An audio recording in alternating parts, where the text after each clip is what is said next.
Hello friends, मेरा नाम राकेश वर्मा और मेरी यूट्यूब चैनल पे आपका स्वागत है। दोस्तों, आज के वीडियो में जानेंगे लघु उत्तरीय प्रश्नोत्तर, जिनके उत्तर हमें लगभग 150 शब्दों में देने होते हैं। तो वह प्रश्नोत्तर जानेंगे जो आपकी राज्य सेवा मुख्य परीक्षा के लिए महत्वपूर्ण रहेंगे। तो चलिए शुरू करते हैं। तो पहला प्रश्न है, साधारण बहुमत से संशोधन की प्रक्रिया को संक्षिप्त में समझाइए। तो कोई विधेयक जिसमें संविधान के निम्नलिखित में से किसी प्रावधान के संशोधन की अपेक्षा है, केवल साधारण बहुमत से पारित किया जाना चाहिए और ऐसे विधेयक को संविधान के अनुच्छेद 368 के अंतर्गत संविधान संशोधन विधेयक नहीं समझा जाना चाहिए। तो वह निम्नलिखित कौन कौन से तथ्य हैं? तो वह हैं नए राज्यों का प्रवेश तथा स्थापना, नए राज्यों का निर्माण और वर्तमान राज्यों के क्षेत्रों, सीमाओं या नामों में परिवर्तन, जो वर्णित है अनुच्छेद 2, 3, 4 में। राज्य की विधान परिषदों का उत्पादन व सृजन, अनुसूचित क्षेत्रों तथा अनुसूचित जनजाति का प्रशासन व नियंत्रण, जो कि 5वीं अनुसूची में है। असम, मेघालय, त्रिपुरा और मिजोरम राज्यों के जनजातीय क्षेत्रों का प्रशासन 6ठी अनुसूची में है। अगला क्वेश्चन है, राष्ट्रीय महिला आयोग पर टिप्पणी लिखिए। तो भारत सरकार के मानव संसाधन विकास मंत्रालय द्वारा 1992 में राष्ट्रीय महिला आयोग की स्थापना की गई। इसका मुख्य उद्देश्य महिलाओं के अधिकारों की रक्षा और सामर्थ्य का विकास करना है। आयोग में एक अध्यक्ष तथा 5 अन्य सदस्य शामिल होते हैं। इस आयोग का गठन राष्ट्रीय महिला आयोग अधिनियम 1990 के प्रावधानों के अनुसार किया गया है।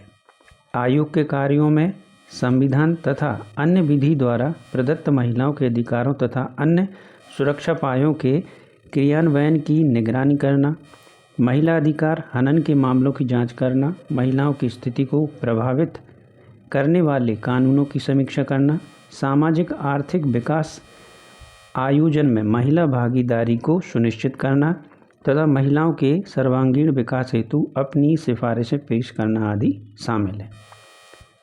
तीसरा क्वेश्चन है, संसदीय लोकतंत्र में विपक्ष की भूमिका को संक्षेप में समझाइए। तो लोकतांत्रिक सरकार का स्वरूप चाहे जो भी हो, वह बहुदलीय प्रणाली पर आधारित होता है। संसद अथवा विधानमंडल में जिस दल को पूर्ण बहुमत का समर्थन मिलता है वह सरकार बनाता है तथा शेष दल विपक्ष की भूमिका निभाते हैं। विपक्ष के अभाव में लोकतांत्रिक सरकार का चलना असंभव है। विपक्षी दल भी सत्ताधीन दल की भांति जनहित में कार्य करते हैं तथा एक रचनात्मक भूमिका निर्वहन करते हैं। विपक्षी दल सरकार के लोकतांत्रिक तथा जन कल्याणकारी कार्यों का समर्थन करते हैं। विदेशी ताकतों से देश की सुरक्षा के खतरे के समय विपक्ष अपने समस्त मतभेदों को भुलाकर सरकार को पूर्ण सहयोग प्रदान करते हैं। यही नहीं, विपक्ष सरकार उन प्रयासों का विरोध भी करती है जिन्हें वह देश के लिए अहितकारी समझता है। विपक्षी दल भ्रष्टाचार के मामलों को प्रकाश में लाकर सरकार के ऊपर अंकुश रखते हैं। अगला क्वेश्चन है, प्राक्कलन समिति की भूमिका का परीक्षण कर इसके कार्यों को बताइए। तो प्राक्कलन समिति लोकसभा की समिति है। इसमें लोकसभा के 30 सदस्य होते हैं। सदस्यों का निर्वाचन 1 वर्ष की अवधि हेतु अनुपातिक प्रतिनिधित्व प्रणाली के आधार पर एकल संक्रमणीय मत के द्वारा किया जाता है। इस समिति के प्रमुख कार्य हैं, प्राक्कलनों में अंतर्निहित नीति के अनुरूप मितव्ययिता, संगठन में सुधार, कार्यकुशल अथवा प्रशासनिक सुधार किए जा सकने के संबंध में प्रतिवेदन देना, प्रशासन में दक्षता तथा मितव्ययिता लाने के लिए वैकल्पिक नीतियों का सुझाव देना, इस तथ्य की जांच करना कि क्या प्राक्कलनों में अंतर्निहित नीति की सीमा में रहते हुए धन का वितरण उचित प्रकार से किया गया है अथवा नहीं। यह सुझाव देना कि प्राक्कलन किस रूप में संसद में प्रस्तुत किया जाए। प्राक्कलन समिति के प्रतिवेदन पर सदन में बहस तो नहीं होती, परंतु इसमें आगामी वर्ष में सरकार की ओर से अधिक मांग करने की प्रवृत्ति व अंकुश लग जाता है। तथा सदन में संघर्ष उत्पन्न हुए बिना नीतियों को नया मोड़ दिया जा सकता है। अगला प्रश्न है, कटौती प्रस्ताव क्या है तथा यह कितने प्रकार का होता है?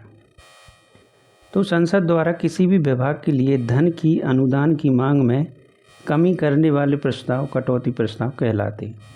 कटौती प्रस्ताव का मुख्य उद्देश्य प्रस्तावित अनुदान मांग में निर्दिष्ट विषय पर सदन का ध्यानाकर्षण करना है। कटौती प्रस्ताव 3 प्रकार के होते हैं। पहला है नीति निर्मोदन कटौती, दूसरा आर्थिक कटौती और तीसरा सांकेतिक कटौती। तो कटौती प्रस्ताव के किसी भी रूप में पारित होने का अर्थ सदन का मंत्रिमंडल पर से विश्वास समाप्त होना है। रेल अथवा सामान्य बजट प्रस्तुत किए जाने के बाद कटौती प्रस्ताव रखने के लिए न्यूनतम 1 दिन की पूर्व सूचना दी जानी आवश्यक है तथा उसका संबंध केवल एक मांग से होना चाहिए। तो दोस्तों, आज की वीडियो में बस इतना ही। Thank you.